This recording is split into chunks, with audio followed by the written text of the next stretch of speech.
Welcome back, ladies and gentlemen, to the StarCraft 2 World Championship Series. I'm Nathanius, joined by Zombie Grub to bring you through WCS Winter Americas Edition, and we could not be more excited. Isn't that right, Jess? Yes, that is actually accurate. I am the most excited I've ever been. Literally. This is in both of our entire collective lives. You might be wondering, how did we get here? Where are we going? And what comes after? Well, we had a wonderful qualifying phase to get all of these players here, and going through our group stages, we are rounding them out, and 2 players advance from every group, 2 players get eliminated. We'll be seeding everybody into the round robin playoff. Right. Is how we're going. And then from the round robin playoff, you can pull up the rules graphic, by the way. I'm going over this right now. From the round robin playoff, we are going to be going into, of course, that 6-man final bracket, which should be just absolutely amazing. So it kind of starts off very similar to the Challenger format, but it really ramps up and amps up towards the end, which is nice. It's a little bit different. I enjoy it. I love seeing round robin StarCraft play. I cannot wait to see who makes it there, and just going through those matches I think is going to be a treat. Yeah, I think there's been a lot of talk about mixing things up, that there are other formats to use, and that they can be very good when done correctly. Yep. And we do it correctly. So yeah, and we're going to get it done. We're going to get it done right, and we're going to keep it tight. Speaking of, we got a lot of money on the line as well. $60,000 in prize pool. 12 grand to first place. That is a pretty penny, if I may say so myself, and I do say so myself. Don't worry, though. We're about to get into our first match of the day. We have a wonderful group of American StarCraft coming up for all of you. I know you guys cannot get enough of it. I think this first match is going to be a treat, Zombie Grub. Yeah. This is a match that if, 2013, it'd be like, yeah, all right, MaSa versus Astrea. Good to go. But now we're in 2019. Oh, no, that actually kind of blew my mind right there. And, oh, God. And that's going to be a good TvP, hopefully. And then, some ZVZ right after that. Jon Snow versus MaSa. Yeah. Apparently, Fear Dragon yesterday on air said that MaSa was the only person that he believed plays weirder than Haas. Yes. If that's possible. I don't believe him. Neither do I. I think it's all, tomfoolery, it's hogwash, it's humbug, whatever word for just... That's about all I got, man. So. Yeah. So that's pretty much all you need to hear from us. We have the game loading up. We are actually just about into this one as we make our way to the first best of 3 of the day. It's not Soul versus DNS. Yeah, it's Astrea versus MaSa. Yes. Different looking people, but we'll never know what they look like. Yes. In the bottom right, as the blue Terran, it is MaSa. Based MaSa, the Canadian. Last time I was commentating, MaSa was, I think when he played in the WCS Canadian qualifiers, I got to do in Toronto. That was a lot of fun. His opponent in the Northwest, our red Protoss player, he is Astrea. Now, legitimately, joking about the player faces, you might not know what Astrea looks like. MaSa has been to his fair share, as you just mentioned, recently to his finals, but also amongst other WCSs. But Fear Dragon kind of noted this before the break. We do expect MaSa to be one of the cheesier Terrans we've seen in a couple days. This is painful. It is very painful. Pain right now, Zombie Grub. It is the exact worst moment a Terran could have its proxy scouted. I almost thought that SCV was actually going somewhere it was going to be safe for a moment, but yeah. So did MaSa. There's not a whole lot you can really do in this situation once the probe gets you. Really good for the probe to go there. I mean, MaSa is kind of known for, he is one of the TvP players that is going to proxy the racks. He is going to be as annoying as humanly possible. I'm surprised he's been waiting so long to cancel the barracks that he has out on the map. Maybe he's thinking that he'll get to it eventually. Nope. Okay, there we go. But I do expect MaSa to kind of play that very aggressive TvP. I don't really know what he's going to do now because his build did get completely thrown off. Yes. As I said, it's like the perfect worst timing. It's finding the SCV when the barracks is like 10% down. You're just like, it's not much of a different timing. Right. And then there's 90% down. You're like, well, that's just the worst. So MaSa is going to follow up into the command center already built, so he's walling off. Putting a factory down. There we go. Just kind of turns into a Yes. crappy Reaper expand. It does, yes, exactly. No, it's actually, it's just a crappy Reaper expand. So a little bit later to the command center, and I guess the one benefit would be if Astrea was planning on being aggressive to a low ground command center. Well, that was out of the window once he got to the proxy. So to Astrea, though, as we see a shield battery be thrown down. How about that? It looks like it could be a factory follow-up. Yeah, I mean, the factory is on the way, but he is still thinking about proxies. Right, He's yeah. probably still going to send like that probe or something around to keep looking, because MaSa is exactly the type of Terran player that would now send out an SCV to proxy the starport, even though we see that he's not doing that.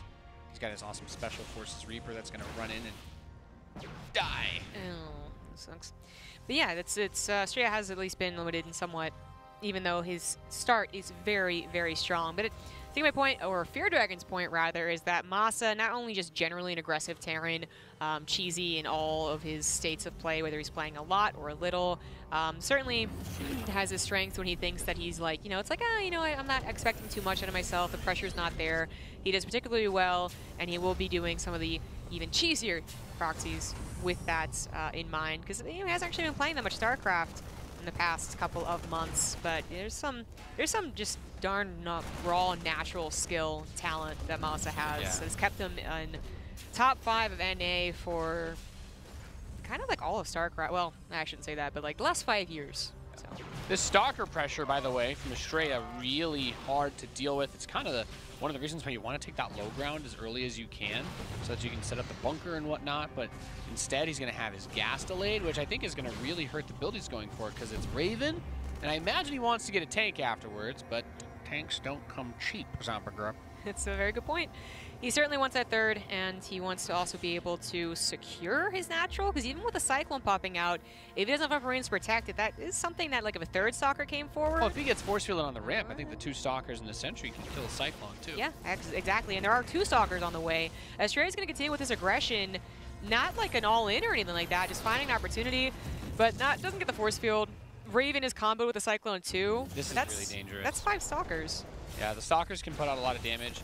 The Cyclone should be able to kind of do its thing. I think with good micro, the Stalkers should be able to avoid the lock-ons and keep killing these Marines. Man, Astrea really putting on the pressure here. I mean, this is really good stuff. I think this is just based off of, you know, it's not like he planned on doing this from the get-go, or if he did, he's still controlling it very, very well. He is reading the situation super darn well, taking advantage if he can find it. If this finally loses Stalker and doesn't quite get the Cyclone, Wow. there we go. Okay, he's going full Alpha Stalker, trying to get that Cyclone, and loses damn near every Stalker for it.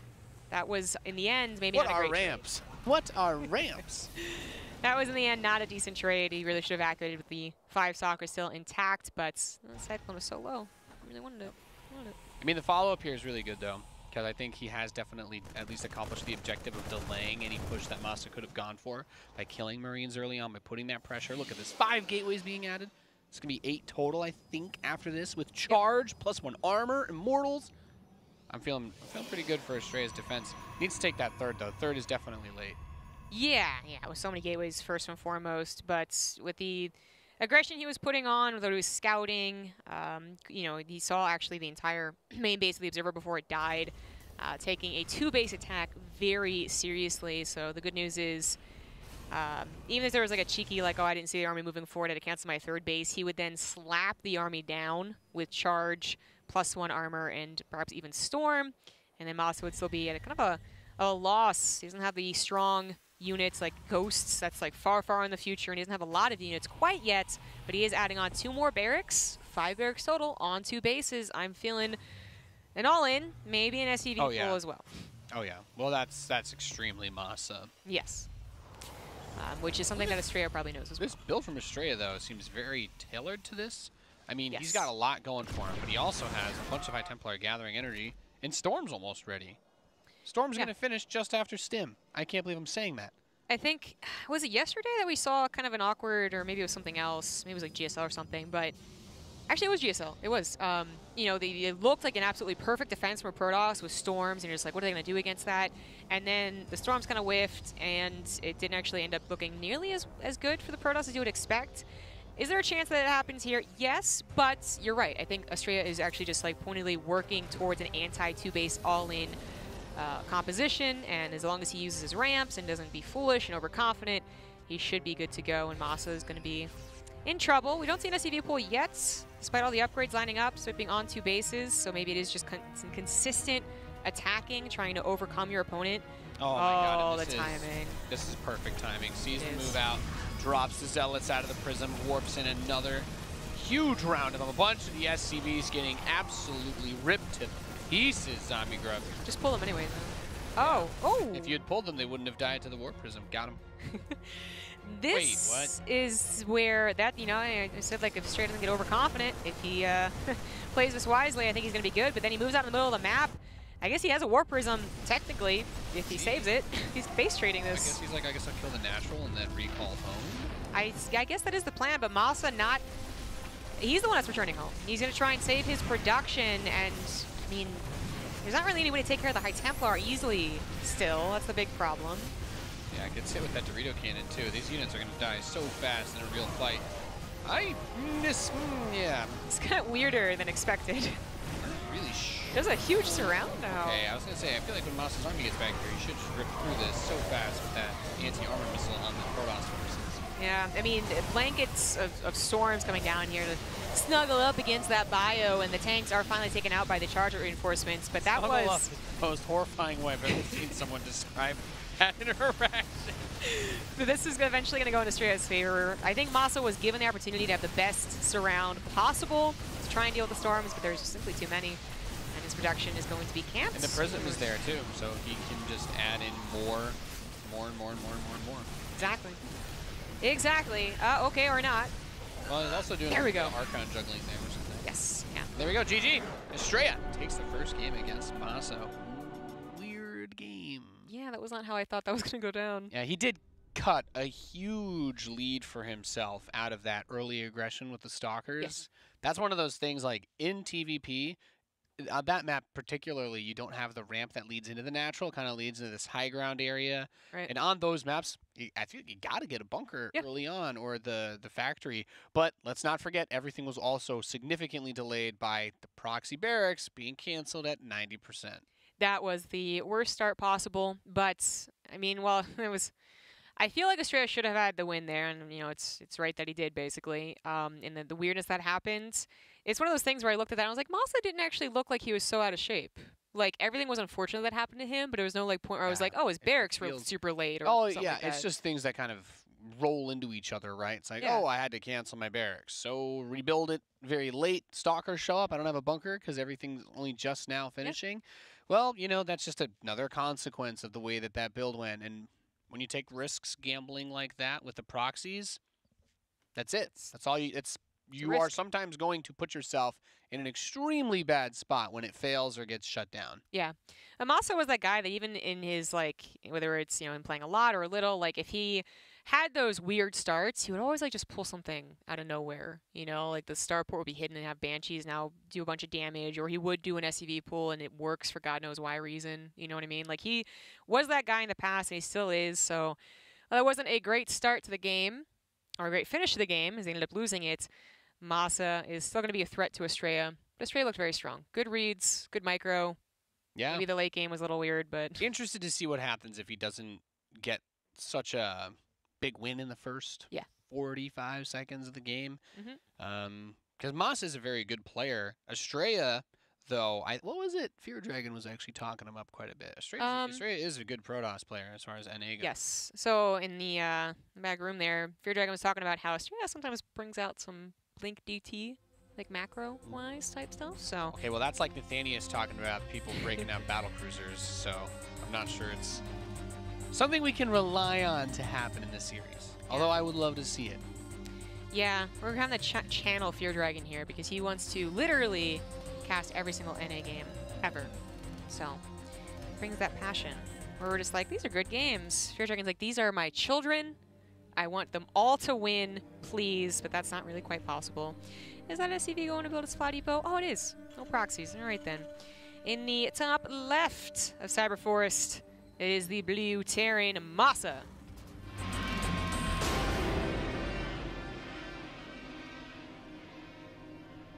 Very good Terran player. Lots of big results. His opponent in the southeast, the American Protoss player in the red, he is Astrea.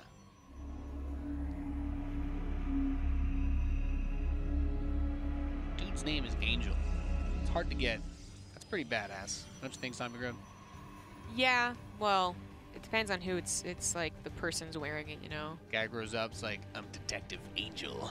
Yeah, okay, when he's old and has a gruff voice, that's awesome. But when he's like 12 years old and he's like, I'm Angel, and you're like, That's true, I guess. oh, you poor child. That's true. So It's the kind of name that people might like give you stuff for in like school. Then you Yes. go like, I am actually the coolest person around. yeah, exactly. All right, so no risk with the proxies. Astrea was not looking for them around the map. He did just go for like that straight, you know, is the barracks at home.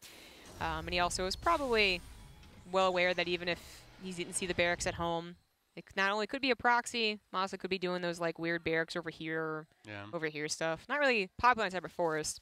And to contrast the last map, that ramp right there, it's like, that's it. It's the only way you can put pressure on. So the same type of stalker play that we saw in the last game, not really as good, especially since the barracks isn't going to be delayed by a whole minute. Yes. So that's just one of the things to take into consideration, I think, on a lot of these maps. Almost all the new maps have this. The natural is much easier to defend. We did have a period of time where we had so many maps that natural was open to the frontal assault, I think. Really big one was Catalyst, I think, where a lot of that started. Oh, yes. That's, yeah. Yeah, that was a really popular map that was just like, if you just have this big old space in front of your natural for people to siege you up. But MaSa, sticking true to his heart, he is going to proxy because that's just what he does. Yes. It's going to be a starport. And I'm going to say I don't really want him to do the Hellion build, although there's a sentry being made, so maybe he should. But I would just like to see him throw the Liberator in, do the frontal assault with maybe like some Marines and a Cyclone. I don't know. Well, okay, say we're gonna Hellion build. Yeah, we're gonna answer that with the reactor swap off. I'm just not crazy about it. It's a good build. I'm just not. It's not my thing. Well, it's yeah, it's one of those things that like it feels like, you know, when Hellions were first appeared, I don't know when that was, like a year and a half ago. Protoss were like, in this matchup, like what are you doing? And they were losing tons of probes left and right. Then they got figured out, and then they started really just filling. So it feels like something you do bring out in a best of, and it might just shock and awe Astrea. Yeah, I'll give you that. My biggest problem with Hellions is, unlike the rest of the units that Terran has early on, Hellions are not very good in head-to-head fights if your attack gets shut down. Yes. Right? If you open up with a bunch of Marines and Cyclones and tanks, like you can play ball with that. But if your opponent blocks this and then counterattacks and blinks stalkers, it's like, well, that reactor factory does nothing for you. It's a very, very good point. Although we have seen some like funnier builds from our Terrans where they follow up with a reactor widow mines and plant them all across the map. That's always good fun. See, I do love that, but that is also not necessarily great if the person's looking at their stalkers. So he switches off, so he's going to build Marines and Cyclone at home. That's the right way to do it. Medevac is out. Shout out to MaSa using those extremely nice. Special Forces skins. Look at those Hellions. Great micro. 3-wheeled Hellions. They're my favorite. But that was still a scout in the Hellions, and Astrea should be a little more on guard. Yeah, doesn't he tried to hide the medevac, but there are stalkers in the main, so he's going to be ready for it regardless. It's totally fine to suicide these Hellions as long as you can kill. I think the magic number, like, you're super happy if you can get past 8. Yes. If you can get to like the 10 mark, then you're, we're popping champagne. It's gonna be a good night. We're gonna order the extra large pizza, all that jazz. I think that was a very smart like pickup because he might be able to again, yeah, exactly, circumvent the stalkers and get those last shots. If you go down to 2, you're hoping that some of these probes are. That's okay. 12 probes killed. This build is a smashing success. Wasn't it? Okay, hold on. I'm gonna check something after we watch the Hellions. Maybe escape, or maybe it's going for more probe kills. 14. This is huge. 16. Yeah, okay. Yeah, Terran should never be ahead of Protoss on workers like this. You won't often see the units lost and the probes lost be different, but I think Astrea killed his own probe. Oh. That's why I was like, well, He did kill one of his own probes. How about that? Yeah, it was a chaos of war, zombie grub. Yeah, it was a little funny, but that's it. Regardless of that point, that probe kill count is fantastic for the Hellion drop with the ramp and the bunker and the tank on the way and all the things. Then he can just continue to focus on harassment. And he even saved the medevac. It is a slam dunk. That supply block hurts. He's trying to do the double Banshee. You don't have to build supply depots in any other games. So. I don't think there's shield batteries in the mineral lines, though. So one Banshee with Cloak will actually be enough to kill probes. Yeah. you want 2 Banshees normally because it allows you to just one-shot probes so that the shield battery is useless. But since there are no shield batteries, 1 Banshee can pick apart the worker count pretty effectively. Still going to wait for 2, it looks like, though. Yeah, I'm going to figure Astrea is expecting a follow-up here. He must have figured out that it was a proxy starport with the timing of the medevac, and then that it's very common to follow up either with the Liberator, which hasn't shown itself, or Banshees. But it's possible that, taking the damage, kind of like already starting to, be like, oh, that was stupid, like, why did I do that? You don't remember. Or that you overestimate your defenses with just units against Banshees. That's when we see them dip in, get the Sentry, kill the Stalker too, and Astrea is continuing a downward spiral of his economy. Is that going to happen here? No other units and no Observer. These Banshees get a good few kills. This is going to be brutal. Going for a lot of the probes now. Can even get the Sentry. That's a great grab. 8 probes killed there.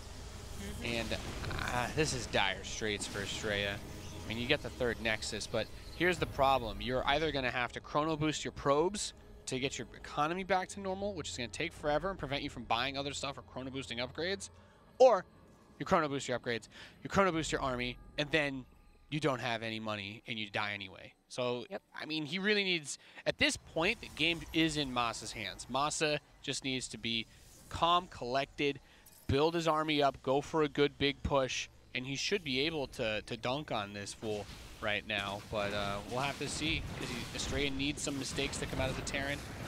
Gets 3 probes there, gets 1 of the Banshees, not the 2nd one. Yeah. 4th base goes down, so Astrea might be thinking more towards, I mean, how to get ahead when you're behind, how to try and you take those risks. Sometimes it's the faster tech, a Hail Mary Greater Spire. Yep. Maybe it's the double expand from a Zerg player, for instance. But I'm not sure I'm on board with a Protoss trying to get more, like, trying to come back with an expansion. It's like, usually I would prefer DTs, right? Yeah, that's or pretty Storm. much it. Yeah, DTs or Storm are the only things that are going to swing it. And DTs, of course, are not reliable. MaSa's also building turrets because he's like, well, what could I possibly lose to? Yeah, just DTs, that's it. At least in my own base. Yep.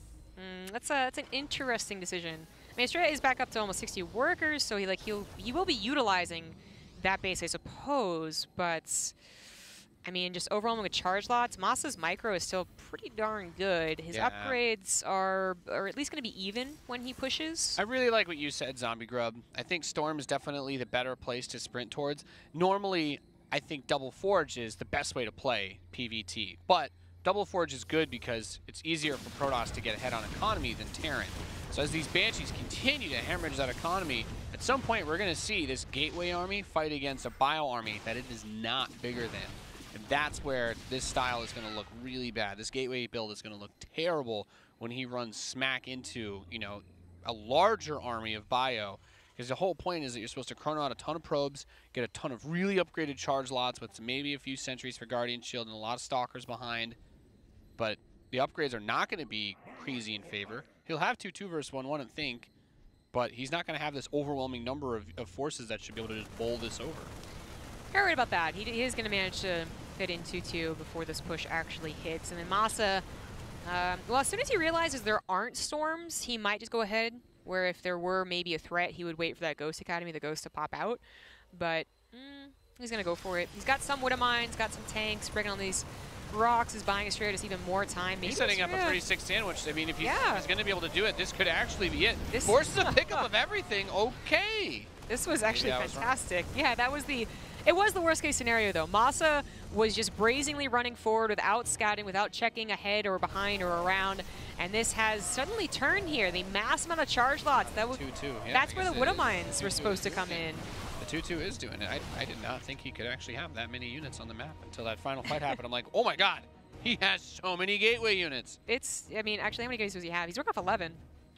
So 11 Gateways. He has 31 Zealots and 13 Stalkers. 31 Zealots. Yeah, it was a good surround. Widow Mines were basically ineffective.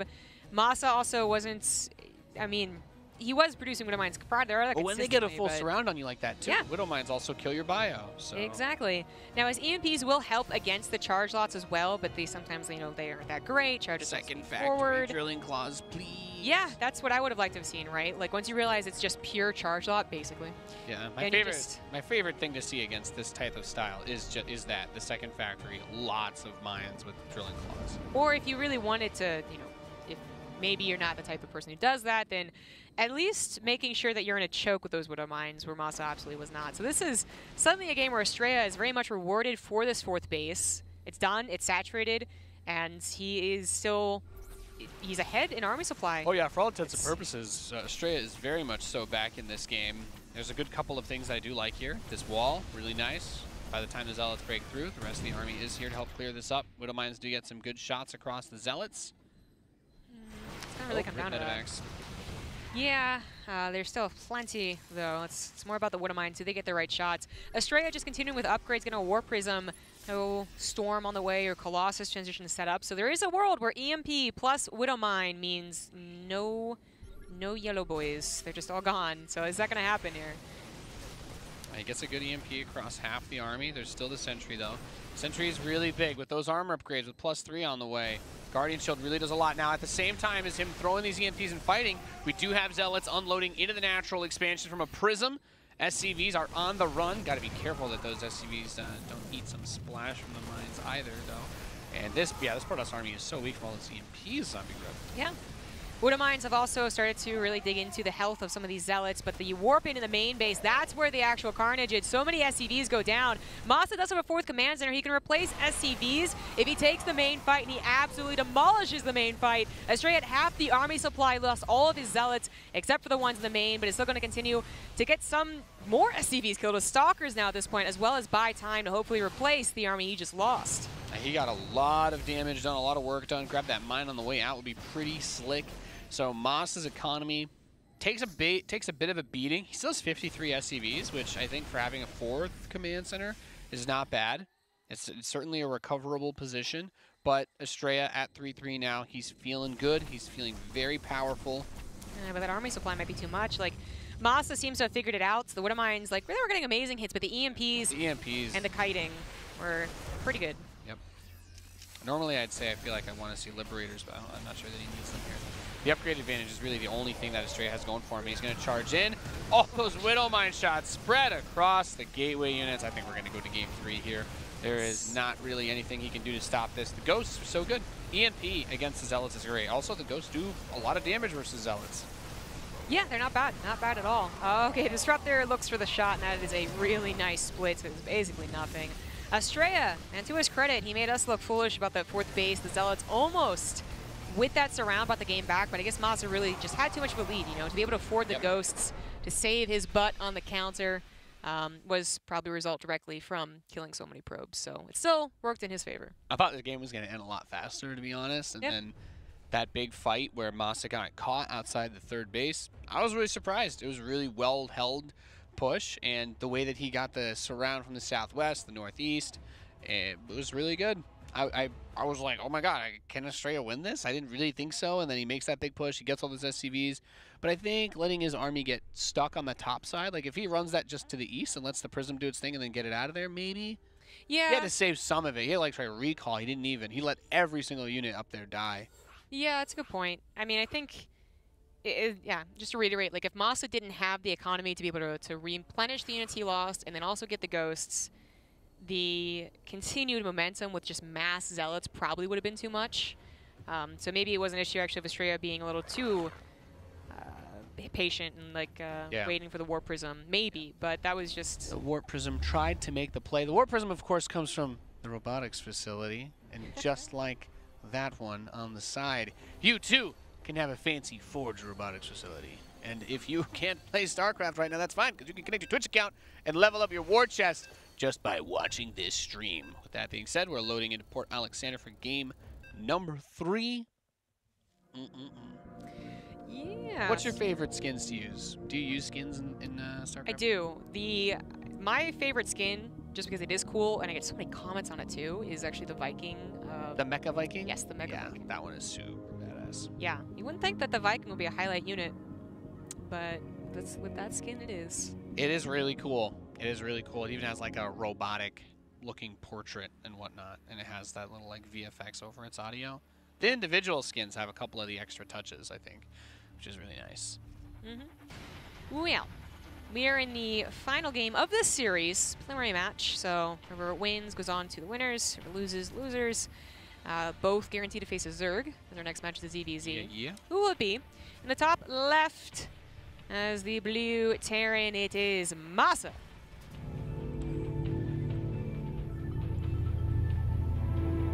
Doesn't look like it's going to be a proxy this game from him either.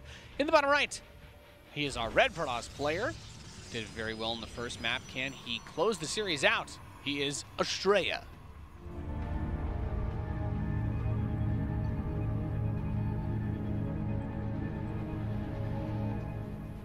Yeah, personally, I like the Brood War SCV a lot. Oh yeah? Surprised none of these guys use the Brood War workers. I actually think the Brood War workers look a little weird. They're so it's basically because they're so much skinnier. Yeah, the the Brood War StarCraft SCV especially looks to be about, I would guess, like maybe 3/4 of the size of the normal SCV skin. Yeah. People are like, how can you block anything with that? Those workers are so small. And then you look at these Special Forces SCVs. It's not like a hefty chunk, but like a little chunk. A little You know what I mean? chunk. Little chunk. Not like, oh, Lord, it's coming, but like... No. Oh, there We're it at the is. lower scale of the chunk chart when it comes to the Special Forces SCVs. Because they are a little bit bulkier than the standard ones, too. Yeah. Although, of course, just so you guys know, the skin model size does not actually affect No, it anything doesn't. in terms of what they can actually do. Look at this SCV tucked in the main. Yeah, you know, MaSa would be a cheeky boy and go ahead and proxy something, but I don't know if this is... I don't know. No. He's just gonna wait. The only Terran player I know that would be crazy enough to build a factory there would be QXC. QXC would do it. But QXC would have probably built it on the low ground and floated it up. Because I think I've seen him do that maybe 40 times. So Kelazir did that actually in a game I just did not expect at all. Like against Cure someone, he lifted a 4 racks Marine Rush into Cure's main base. Which map? Ooh. I've seen it on Proxima. I lost it on Proxima Station. No, it was this map pool, so I just have to remember exactly what it looked like, to be honest. And I can't quite. It wasn't this map, and it wasn't King's Cove, I don't think, so I don't remember. Also, have we seen King's Cove today? Yeah, I think so. Oh, okay. Yeah. At least once. I think King's Cove was the... It was one of the DNS games, I'm pretty sure. Okay. Well, actually, just not mattering. SCV did go in for the scout, so that the Reaper didn't have its lonely job. It could actually just go for probe kills if it wants, really. Do your thing, Reaper. Oracle is on the way. Yeah, we actually saw a lot of Year Zero in the first few days of the groups. Now I think the other map that keeps popping up is actually usually like King's Cove, I'm pretty sure, or New Repugnancy. Those two have been creeping up there. Haven't seen any Year Zero today, have we? I don't think so. Yeah, that's right. Not in any of my matches, at least. I mean, we've had all the races, too, so I don't know. Yeah. Just coincidental. I do have the stream open in the green room. I'm just mostly looking at chat, so... Well, now we have a big old TV. That's right. They can see the chat in even higher definition. It's great. This Adept is going to poke forward, accomplish nothing, and go away. You know what? It's finally going to happen. I'm going to see a Viking with this with the new Oracle. So this is something I've never even talked about. Oh, but the Oracle is technically an armored unit now. So building a Viking to deal with it is actually, it does insane damage because the Oracle on its own normally doesn't have a lot of health. Look at that! Wow. Okay. Sweet justice, I'm sorry. That already wasn't that great, right? Like, even if the Viking didn't Well, yeah, Oracle. he had Marines there as well, yeah. Yeah, the grenade worked out well with the Reaper. Like, that was a flawless defense there. Yeah, but you don't blame Astrea for doing that, right? Like, that looked like an opportunity, and it just wasn't. It definitely backfired with the Oracle also being lost. There are guys that do this all the time. I think I had nightmares because every time I would play against GG MNI, it would always be like an Oracle would swoop in with 3 Adepts. Look at that Viking though, the pressure that you can put on this. I think it's just 2 or 3 volleys to do life damage to it. You just, just barely. That's nice, and also actually nice that the Viking was even able to scout that. Yep. And just shoot it away. I remember back in the day, if you tried to open with like 1 Viking, the Oracle would just fly in and kill half your SCVs anyway. Back when it still did 21 damage or 23 or whatever. Two-shot the SCVs. You'd be like, yep, you still kill like 6 or 7 even with a Viking there. Now I don't even think that would work anymore. It's amazing that Terrans have now developed, a camaraderie with Oracles. I actually don't mind when people proxy Oracle me. No, I don't worry about Oracles at all anymore. No. Yeah. I think the only Stargate builds that give most Terran players trouble are probably those ladder dudes that do the proxy Void Ray after the Cannon Rush into Tempest. Yeah. And even that is not as popular with the Tempest nerf. Yeah, exactly. Wait. Oh, this Viking. I was like, what? I didn't see a Liberator pop out. No, it's the Viking that's doing so much damage. The Viking actually just landed kills 7 probes? Yeah, 6 apparently. What? Gosh. Well, the Oracles are like, ha, your anti-armor vehicle is no longer in your base. And they're going to kill some SCVs in return. There's a Widow Mine, but to the north, so that didn't work out well. Cyclone. How's it going to escape? It's going to get one Oracle, and then the... Kobe. All right, that one's just going to stay in the corner. If it escapes out to the right, maybe it could have been hit by the Widow Mine, but that's going to stay there. Well, the one Oracle, a lot less threatening. They don't benefit from that weird target switching as much because of the overkill to finish off SCVs, right? Because the final attack on the SCV is usually mostly wasted in terms of the damage output. So having the 2 Oracles, I think, is a lot better. Yeah. Well, At least just versus Terran. They're going to, like, MaSa's paying attention to this, too. So the Oracle is now trapped. Does Astrea have any other way of scouting out the map? An Adept over here. That's actually a very nice Adept. Oh, wow. Easy deny. He's like, immediately cancels. He's like, nope, not doing that. And I guess he's just going to build it immediately again in his main. Not going to risk it. Makes sense. That Widow Mine drop is... I don't know if it was cut up by the pylon. We do have 1 Stalker in the main. That's... Well, that's not going to be enough. You will be able to unload and burrow, which is 1. Absolute. What is... Oracle's on its way out, by the way, I think. It's getting attacked by the Viking. That's why. So that died. I don't know what these probes are doing. Oh, they're putting down pylons everywhere, but they're a little late to the party. Is that the same Viking? That's the hero Viking. Yes. Yes, it is. Wow, what a beast. There we go. The fights is going on in the middle of the map. Maybe. So Astrea is not paying attention. That's really it is. So he's lots of probe damage. 9 probes picked off by the mines. Oh, wow. Those mines actually hit the stars. Yes, that was just a double whammy. 13 probes go down. Medevac, oh my god, picks up every single one. And the Stalker fight did not go so favorably for him in the middle. That is so good for MaSa. Like, Protoss is usually significantly ahead on workers versus Terran. And then, you know, the mules bring you back. But now, he's ahead on SCVs versus probes. And he still has mules. Dirty. This is a great start for MaSa. Now Astrea, he's getting everything I guess you would want from a Protoss, but it's actually not that scary. Charge only halfway done, +1 armor. Halfway done, no double forge. No additional tech on the way. Just trying to go for that big ball of Zealots, I suppose, again eventually. But with a limited economy. Super aggressive with these Blink Stalkers. Got a medevac there, grabbed a few of the other units. Almost could have gotten those other 2 medevacs. That's crazy. Goes from their mine hit, gets 2 probes with that. And these Stalkers are still here. Oh, I don't know. No. I feel like I've seen this movie before, Zombie Grub. It doesn't end well for the Protoss player. Yeah, he blinked into the natural. That can you? I guess you can't blink down there, but you can. Doesn't matter. MaSa knows. That's this is the moment, by the way, he starts concussive shells. He starts concussive shells like right now. Yeah, he really gonna do it. Yeah. Those are the fights where you're like, oh yeah, he shouldn't be able to run away, but then like he almost barely does. He's like, ugh.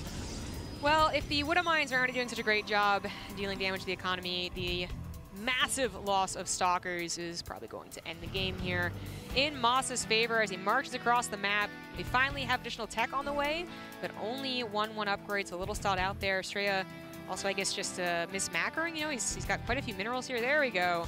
8 Zealots now, but what are they supported by? Not Sentries. 10 Stalkers at least, but where are they? I mean, there's 7 Marauders, which will blow those 10 Stalkers to smithereens, and then 28 Marines. He's going to just clear everything else up. He's going to push up here. There's the Guardian Shield. Zealots are going to charge forward.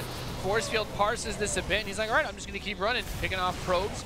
Not going to engage the army of the Protoss player, and getting, oh my goodness, that artillery line. 5 gateways shut down in a flash. Yeah, but the Stalkers are still numerous enough to tear down the medevacs, so MaSa maybe not getting as many free victories there as he would want. He has cut down a little in that supply, and his +1 armor only just finished. Kind of unfortunate timing, but 12 probes still went down. MaSa's on 3 bases to 3, so he should still be happy about the game, but this is now an open opportunity perhaps for Astrea. Oh, he lost that 1 robo. Never mind. He can't start building his Colossus, so... But... Well, he was going into Disruptors when he lost the last game. Oh, that's true. He could be thinking, okay, never mind, he starts Thermal Lance. Yeah, well, either way, I was like, well, he could start building up that splash. No, you're right. And now he has to buy even more time. So if you're MaSa, I think you're pretty happy here. Just keep building, working on your units. You're not dealing with the double forge shenanigans that you had the last time around, so that's always nice. And a second factory, which is never bad. Because even if you end up going versus Colossus, you can always just lift it and build a tech lab. Those are cheap, they build really quickly, and then you can go double tank if you want. You know, I was going to say, I think this might be like, oh, he's going to go for the mass Zealot again. He didn't see gases at the 3rd, for instance, and is thinking that that's the way it's going to go. He only got a 1 rope. Actually, he did scout the robotics bay, though. Yeah, you don't want to build mines versus Colossi, but they do still work. I mean, it's not like they're... I don't think mines are really bad versus Protoss at all, personally, so I like to see them. I don't disagree. They are pretty good. You can even carpet bomb if MaSa really wanted to be fancy, but the point is... Killing claws. 2 Colossus will pop out here, and maybe with some time buying... Well, they'll hold on to 3 bases. They can't hold on to this 4th one. That is an instant cancel. A couple pylons as well. Minefield is laid down. Is there an observer with the army? No. Not that I can see.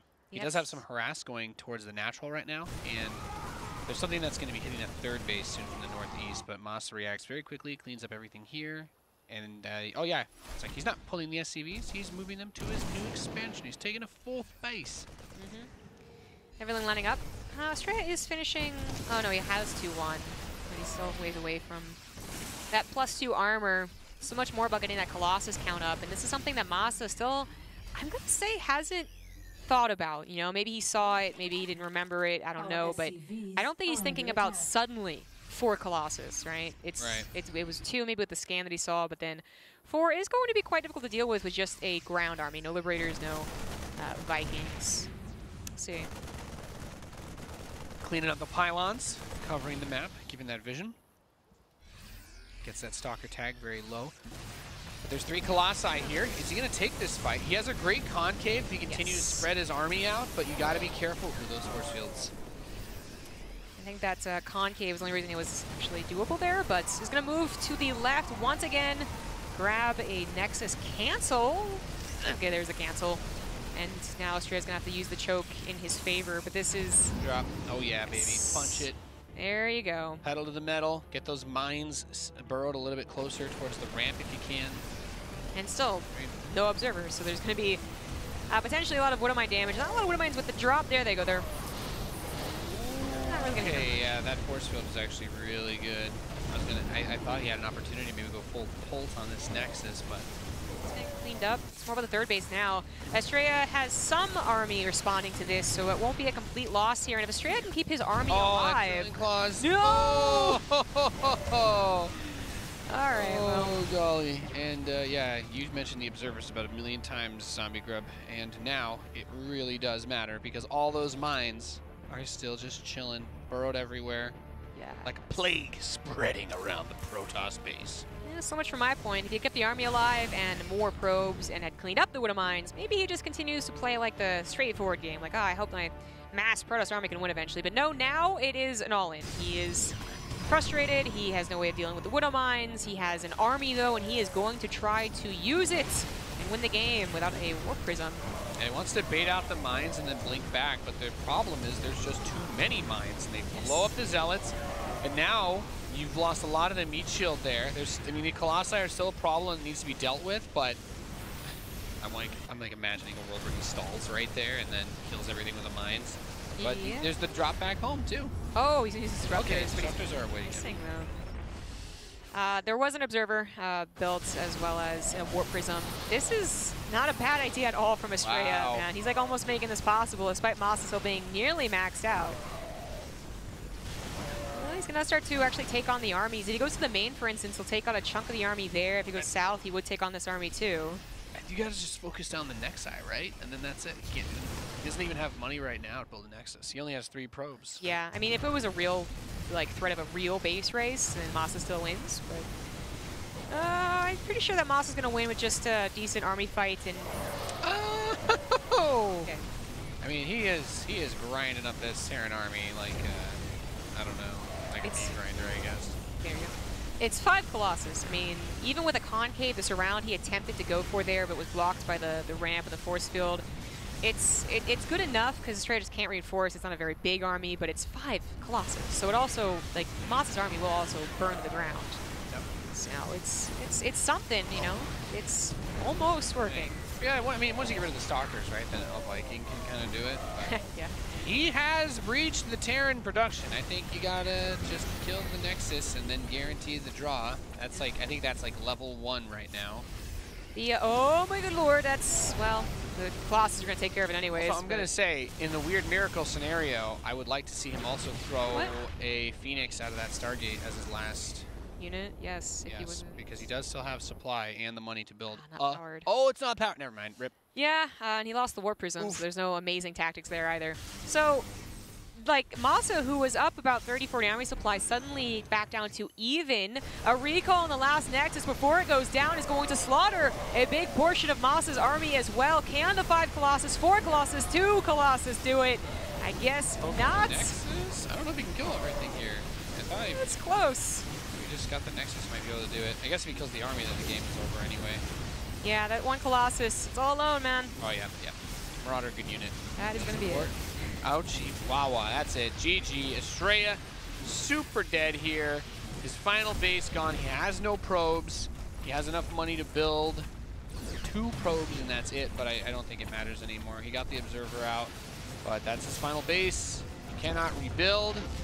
He needs to somehow win the game with 1 Disruptor, 1 Stalker, and 3 Zealots versus a Terran who is mining and building stuff. Exactly. If this was a scenario where MaSa also couldn't build anything, it's like, oh, well, hold on. But GG. MaSa would easily mack her out of that. So GG, MaSa takes 2-1. Very well played by MaSa there. Astrea, definitely in that first map, showed some prowess, but I think we can say MaSa getting his proxy scouted really hurt him bad. Interested to see what this series would have looked like if he hadn't been spotted there. But I still liked Astrea's tenacity. He made his unit comps work very well. He got some great engagements. But MaSa just, I think, on another level, really, for this series. Yeah, yeah, I think he might be on another level with experience that he has and just how he can always make those clutch scenarios work. But it also is one of the things where, like, Astrea probably has some work to do against, you know, that snowball effect. Whenever that the Banshee does damage and the Cyclone does damage and that does damage. Like, there are some Protosses who are like, they can push that aside, they can still continue their macro game, and there's some that just, like, the mental game gets a hold of them and just doesn't look very pretty after that. No. Maybe there's some problems there too, but he certainly looked like he could make it out of the group. So these both guys could still have the chance. Yep, and they will have another opportunity. As we take another look at the schedule, we do have, of course, the rest of our Americas group coming up next. It's going to be a ZVZ between Jon Snow and Neo Micah. Then we'll have Astrea play the loser of that series. And then, of course, we go to the winner's match where MaSa faces that winner.